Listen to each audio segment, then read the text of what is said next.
পৃথিবীতে এমন অনেক স্থান রয়েছে যেখানে সাধারণ মানুষের প্রবেশ করার কোনো অধিকার নেই।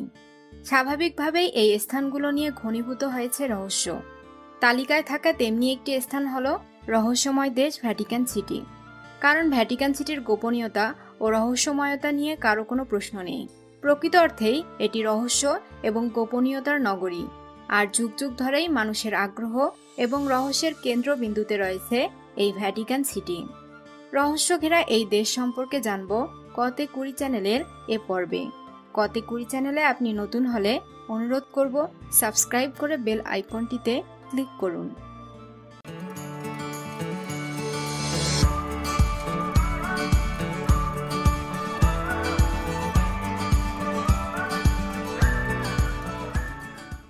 ইউরোপিয়ান দেশ ইতালির রোম শহরের মধ্যস্থলে প্রাচীর দিয়ে বেষ্টিত স্বাধীন রাষ্ট্রের নাম ভ্যাটিকান সিটি। ছোট এই দেশটি পাহাড়ের উপরে অবস্থিত। এ দেশে কোনো নদ নদী বা প্রাকৃতিক জলাশয় নেই। দেশটির রাজধানীর নামও ভ্যাটিকান সিটি। দেশটির আয়তন মাত্র 110 একর। এটি হচ্ছে পৃথিবীর সবচেয়ে ক্ষুদ্রতম রাষ্ট্র। এখানকার রাষ্ট্রনেতা হলেন পোপ। তার অধীনেই রাষ্ট্রের নির্বাহী কর্মকাণ্ড, আইন প্রণয়ন ও বিচার ব্যবস্থা পরিচালিত হয়। দেশটির জনসংখ্যা প্রায় 1000 এবং মুদ্রার নাম লিরা। রোমান ক্যাথলিকদের প্রধান গির্জা সেন্ট পিটারের ব্যাসিলিকা দালানটি এখানেই অবস্থিত। এটি ভ্যাটিকানের সবচেয়ে উঁচু ভবন, যার উচ্চতা 135 মিটার। ভ্রমণ পিপাসুদের তীর্থস্থানও এই ভ্যাটিকান সিটিতে। জনসংখ্যার তুলনায় এখানে ট্যুরিস্ট বেশি আসে। জনসংখ্যা যেখানে বর্তমানে 1000-এর আশেপাশে, সেখানে প্রতি বছর ভ্রমণ করতে আসে 5.5 মিলিয়ন মানুষ।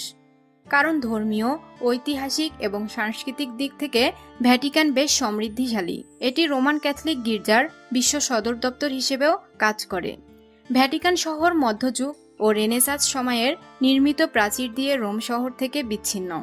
প্রাচীরের ভিতরে আছে উদ্যান, বাহারি দালান ও চত্বরের সমাবেশ।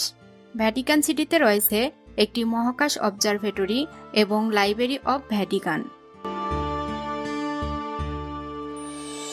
আজব ও মজার ব্যাপার হলো, এদেশে কোনো নারী বা স্ত্রী লোক নেই। নারী লোকের প্রবেশ ভ্যাটিকান সিটিতে নিষিদ্ধ। 1060 সালে প্রণীত এই আইনে বলা হয় নো উইমেন অ্যালাউ। আইনটি চালু হওয়ার পর প্রায় 1000 বছর ধরে দেশটিতে কোনো নারী প্রবেশ করতে পারে না। এমনকি সেখানে মাদি কুকুর, বিড়াল, ভেড়া, ছাগল কিংবা গাভী নিয়ে প্রবেশের অনুমতিও মেলে না। ভ্যাটিকান সিটির পবিত্রতা রক্ষার জন্য এমন সিদ্ধান্ত নেওয়া হয়েছে বলে সেখানকার বসবাসরত ধর্মযাজকরা বিশ্বাস করে। ভ্যাটিকানে যারা বসবাস করে তারা প্রত্যেকেই সাধু সন্ন্যাসী, পাদ্রী কিংবা ধর্মযাজক পুরুষ। গোটা পৃথিবীতেই খ্রিস্টান ধর্মের শান্তিবার্তা পৌঁছে দেওয়াই তাদের কাজ। 1929 সালে ভ্যাটিকান স্বাধীনতা লাভ করলেও এখনও জাতিসংঘের সদস্যপদ পায়নি। এখানে যারা বৃদ্ধ হয়ে যান তাদের ইতালিতে পাঠিয়ে দেওয়া হয়। এর পরিবর্তে সেখানে তরুণ সাধু সন্ন্যাসীদের নিয়ে আসা হয়। পৃথিবীর সবচেয়ে ক্ষুদ্র এই দেশে রয়েছে নিজস্ব সংবিধান, ডাক ব্যবস্থা, ছিলমোহন, পতাকা এবং অন্যান্য রাষ্ট্রীয় প্রতীক। ভ্যাটিকানের নিজস্ব নিরাপত্তারক্ষী আছে, যার নাম পটেনশিয়াল সুইস আর্মি। সদস্য সংখ্যা মাত্র 135 জন। পৃথিবীর ইতিহাসে অনেক পট পরিবর্তন ও গুরুত্বপূর্ণ সব ঘটনা প্রবাহের সাক্ষী এই দেশটি।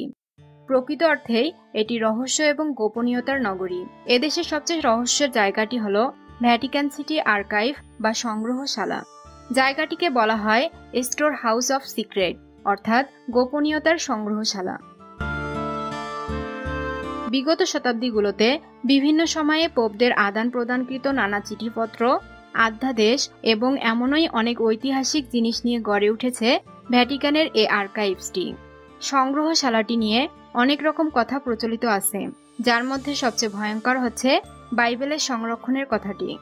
ধারণা করা হয় ভ্যাটিকানে এই সংগ্রহশালাটিতেই রয়েছে বাইবেলের সবচেয়ে পুরনো ভার্সনগুলো এবং এটি অনেক গোপনীয়তার সঙ্গে সযত্নে লুকানো আছে। রোমান সাম্রাজ্যের সময় ভ্যাটিকান সিটিতে উপাসনা করা হতো ফিজিয়ান দেবী সিভেল এবং দেব আর্টিসের। এখানে সবচেয়ে রহস্যজনক যে বস্তুটি নিয়ে দীর্ঘদিন ধরে বিতর্ক রয়েছে তা হচ্ছে টাইম ভিউয়ার, অর্থাৎ সময়কে দেখার যন্ত্র। অতিপ্রাকৃত বিষয় যারা বিশ্বাস করেন তারা মনে করেন অসাধারণ প্রযুক্তিগত ক্ষমতা ভ্যাটিকানে রয়েছে, যার মধ্যে রয়েছে বিশেষ এক যন্ত্র যা দিয়ে অতীত এবং ভবিষ্যৎ দেখতে পাওয়া যায়। ইলেকট্রোম্যাগনেটিক রেডিয়েশন দ্বারা চালিত সময়ে এই যন্ত্রটিকে ভ্যাটিকান গির্জার গোপন স্থানে রাখা হয়েছে। শুধু গির্জার শীর্ষ ব্যক্তিরাই প্রয়োজনে এটি ব্যবহার করেন।